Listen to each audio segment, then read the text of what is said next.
fellow Movie Crusaders, and welcome to the latest episode. My name's Sean Wasserkrug, and today we're going to be reviewing a slew of films. This is going to be a review roundup for anyone who's been a subscriber to the channel. There are sometimes videos where I will do reviews of multiple films on one video, just because there's just too many movies out there and not enough time to shoot individual videos for all three. Plus, with editing and stuff, it just takes a long time, so sometimes I will combine them all into one video like I'm doing today. The three movies that we're going to be talking about on today's review roundup is Netflix's The Sea Beast, Amazon Prime's Emergency, and the Indian summer blockbuster RRR, which stands for Rise, Roar, and Revolt. And with these three films, all these films are actually getting pretty solid word of mouth. Sea Beast, we'll start with that one. This film, I remember seeing this trailer about a month or so back, and the first thing that kind of popped into my head when I saw this trailer was, this looks like Netflix's version of How to Train Your Dragon. You basically follow the character of Maisie, voiced by, I'm sorry if I say her name wrong, it's Zaris Angel Hater. And she basically stows away on this ship of legendary sea monster hunters. Apparently, in this world, there are tons of kraken-like creatures that, terrorize and, hunt humans. So this vessel is basically the one that goes out and hunts them down. Basically like pirates, but hunt monsters. And she basically stows away on that ship because her parents used to be on one of these ships, and she basically wants to become a sea monster hunter. Basically, they launch into an epic journey and basically make history in the process. Now, in terms of what my general expectations of what this film was, I wasn't expecting to be blown away by the film, but the voice cast intrigued me enough to want to check this out. We have Carl Urban, who plays the lead of Jacob Holland. You got Dan Stevens. You got Jared Harris. Those three alone will usually make me check out any kind of film that comes out. But also, it being a voice cast, this movie does feel like it has a lot of charm to it, a lot of good humor for the story, because you have a young girl with basically this strapping monster hunting guy, and then them kind of basically opposites basically kind of work together and kind of basically develop a story and figure out some things that maybe you did not know about. And that's really where the How to Train Your Dragonness of this really comes into play, where with How to Train Your Dragon, you had a world full of dragons that everyone tried to hunt and kill because they were looked at as vicious creatures who just kill humans. And then you find out from Hiccup that there's more to it than meets the eye. And Sea Beast is along that same kind of wavelength. You have these sea creatures that everyone is fearful of and worried that they're going to kill everybody, but there's maybe a little bit more to these sea beasts that people don't realize, and it's Jacob and Maisie who kind of develop and figure out that story as we go along. Now, in terms of the animation, visually, this film looks pretty great in a lot of points, especially with the water, the way the ships look, the way the wind blows with the hair. A lot of that stuff looks fantastic throughout this film. And I think visually, this movie is a very beautiful film. Now, in terms of the creatures and the humans in the film, animation-wise, they probably could look a little better. I'm not saying that they look bad, but compared to the scenery shots and the water and all that kind of stuff, it does feel like the human animation and the monster animation is very kind of basic, and they could have been put a little bit more into that aspect of it. In terms of the voice cast, I think the voice cast is pretty solid throughout the film. Carl Urban, I'm a huge fan of. For anyone who's watched Lord of the Rings or The Boys or name any countless other films, Carl Urban's been in a lot of them. I really liked his performance as Jacob Holland. He's a very solid lead in this, and Zaris Angel Hater, I think, does a great job as Maisie. Jared Harris, who plays Captain Crow in the film, I think does a very solid job for the role that he's playing. Dan Stevens plays Admiral Hornigold. He's not in the movie barely at all. I was kind of really excited because I love Dan Stevens, and I really wanted him to have kind of more of a front-faced lead in a film, but he's a supporting character at the bare minimalist. But the three others, Urban, Harris, and Hader, I think do a solid job. Also, Marianne Jean-Baptiste, she plays Sarah Sharp. She's also really good in the film as well. The story itself, like I said, it's very How to Train Your Dragon-esque, but the story works, and it's very enjoyable, and I had a fun time watching this film overall. And I think if you're a fan of the How to Train Your Dragon franchise by any means, I think that for the most part you'll enjoy this film and actually have a fun time watching this with kids or even on your own. For me, I gave Sea Beast an 84%. It is definitely worth watching on Netflix. Could it have gone to theaters and actually probably made a good chunk of money? Absolutely. Based off of what we got in theaters right now, I think it could have actually had a good shot on the movie theater circuit instead of it just being on streaming. But it is on Netflix if you guys want to check that out. Next, we're going to go to the Amazon Prime film Emergency, which has been out for a little while. It came out at the end of May. And the only reason why I even knew about this movie was A, it had good word of mouth, and my fellow co-star of the Movie Crusaders, Brian Michaels, told me, hey, this movie is actually really good, you should check this out, and then I kind of forgot about it. But then I needed another movie for the movie review roundup, so I decided, hey, let's check this movie out and go from there. The other reason why I remembered this film, or at least acknowledged this movie at first, was two of the leads in the film. R.J. Cyler, many people will know him as Billy the Blue Ranger from the Power Rangers remake from a few years back, but I also know him from one of my favorite films of last year, where he played, pull up his character name here, Jim Beckworth from The Harder They Fall, which The Harder They Fall, if you guys have never checked out that film, that is a must-watch for everybody. That movie is fantastic, and that is on Netflix right now if you guys want to check that out. But Emergency, basically the plot of Emergency is a ready for a night of legendary partying, 3 college students must weigh the pros and cons of calling the police when faced with an unexpected situation. Also in the film, and more the main lead of the film, is Donald Elise Watkins, who plays Kunle, and also Sebastian Chacon, who plays Carlos. And then the other person that I actually am a big fan of, who's got a decent-sized role in this, is Sabrina Carpenter, who plays Maddie, which I know her from Girl Meets World, which is the Boy Meets World spinoff. And she's also a great musician. I think she's fantastic in a lot of things. She's pretty solid in the role here, but she doesn't really get that much to do except be freaked out through most of the film. What works about this film is you've got basically 2 African Americans and a Mexican kid, or college students, who basically stumble onto a situation that, based on the color of their skin, puts them in a bind from doing what the smart and normal thing to do, which is to call the cops. But because of the way recent, world events has been and how people treat people of different color, they're afraid to do so for good reason.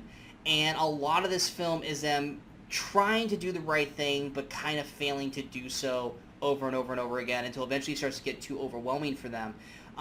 There are some great comedic moments in this film, and there's some very powerful dramatic moments in this film as well, especially near the end of the film. There are 2 to 3 really powerful scenes, mainly coming from Donald Elise Watkins, who to me is a person I've actually never seen perform before, and I loved his performance in this film.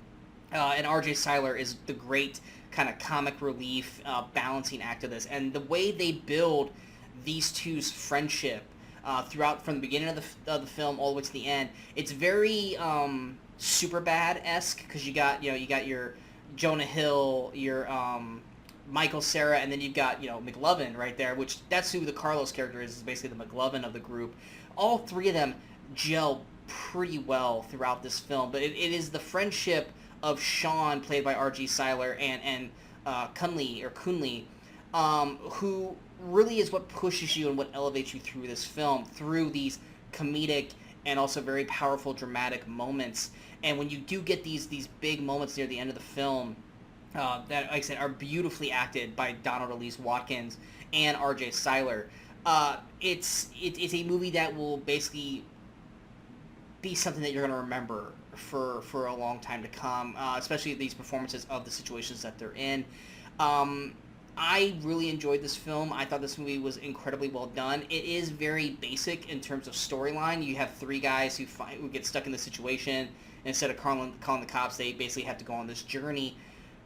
But it is the story along the way. It's the journey that they go through. It's the ups and downs of them trying to process and get through this night compared to what they originally had planned.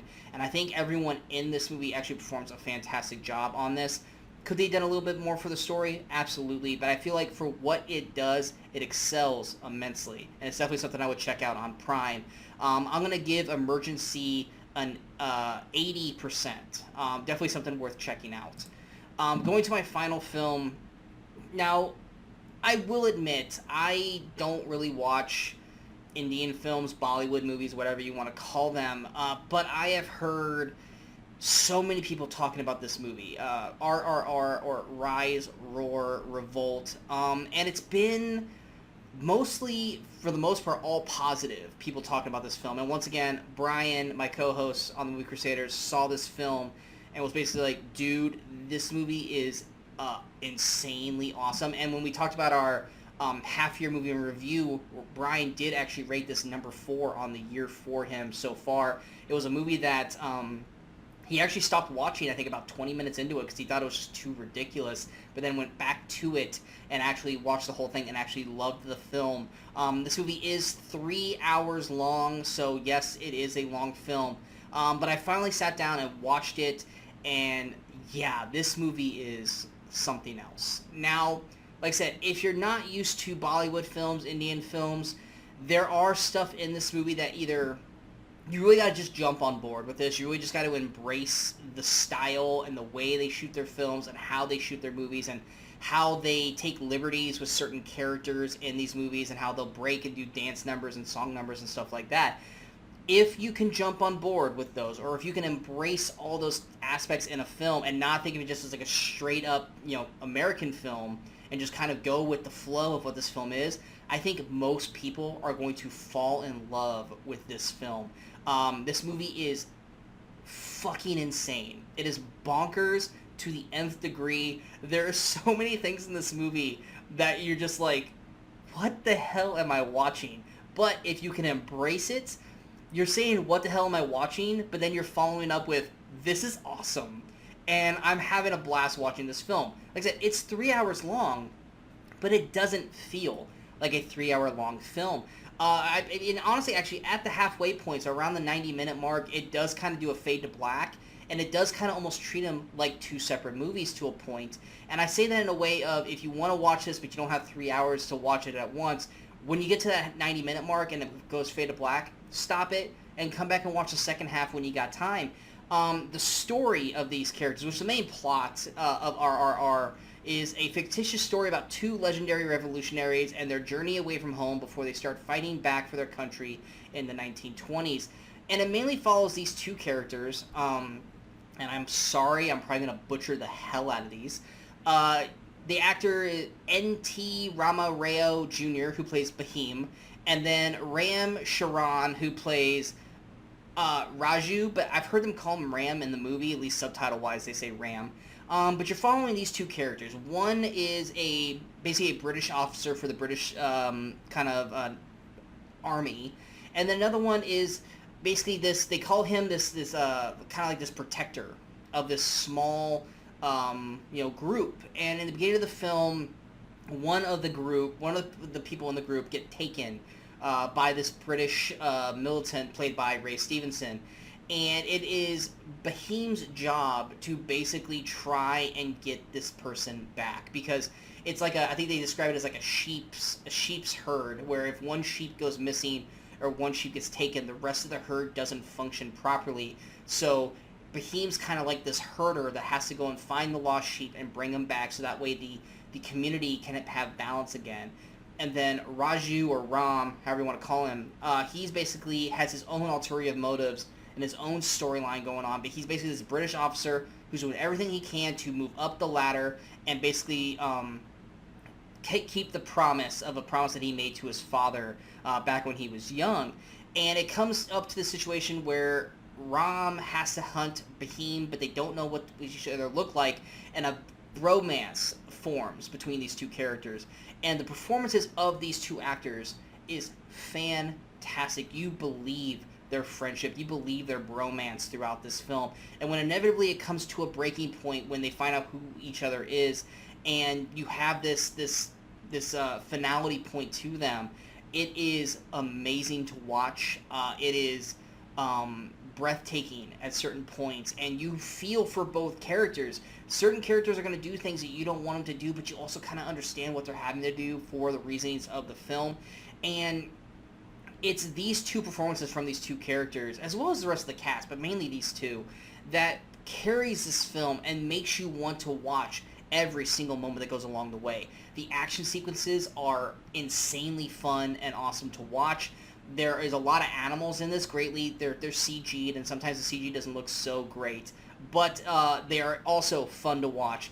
This is very much doing things like something that you would see like Crouching Tiger, Hidden Dragon, where there's a lot of wire work with its action, and sometimes it's a little ridiculous to the point where you'll laugh out loud at the ridiculousness of it, but it is a fun film. It's got action, it's got comedy, it's got drama, it's got music and dance numbers, it's got a rom-com aspect storyline to it. Obviously, you got the bromance side to it. This movie, I think I said, like, outside of, like, a sex scene, this movie has every single aspect of a film that you personally would want in a movie. And these guys go all over the place with this film, and it is a blast to watch. It is a 3-hour, fun-filled ride that you will not be disappointed with and that you will not forget. So if you guys have Netflix, and if you guys are afraid of watching a film that's got subtitles, which if anything has shown you, movies like Parasite, The Raid, The Night Comes For Us, Train to Busan, if you've seen those movies, they're phenomenal films. Look past the subtitles of the film. Watch these movies. They're fantastically well done by people that aren't in America, and RRR is definitely one of those movies as well. I'm going to give RRR a 90%. It is one of my favorite films of the year. It is a movie that I will definitely go back and rewatch multiple times because it is that fun. But you have to embrace the crazy weirdness of the way they shoot these films, and if you can get on board with that, you may have opened a door to a whole new slew of films that you maybe never thought possible or maybe never thought of watching that all of a sudden you could watch and become fans of, like I potentially could down the road, especially starring these two lead actors. I hope you guys enjoyed these reviews. If you guys did, go ahead and hit that like, share, and subscribe button to the channel so you guys stay up to date with all the latest videos pop up on the Movie Crusaders, and of course remember to follow us on all those social media outlets you see below. Coming up next, Brian, Michaels, and myself will be back for the Movie Crusaders Chat About, where we talk about the MCU Marvel Phase 4 so far, as well as reviews for Nope and The Gray Man. Those will be up this weekend as well. Next week, Brian and I will be back for the Movie Crusaders franchise flashback, where we talk about the Alien Predator universe before Prey gets released on August 5th, as well as Bullet Train and Bodies, Bodies, Bodies. So we got a lot of videos coming up on the channel here very soon, so be on the lookout for all those. And until next time, in case I don't see you, good morning, good afternoon, and good night, Movie Crusaders.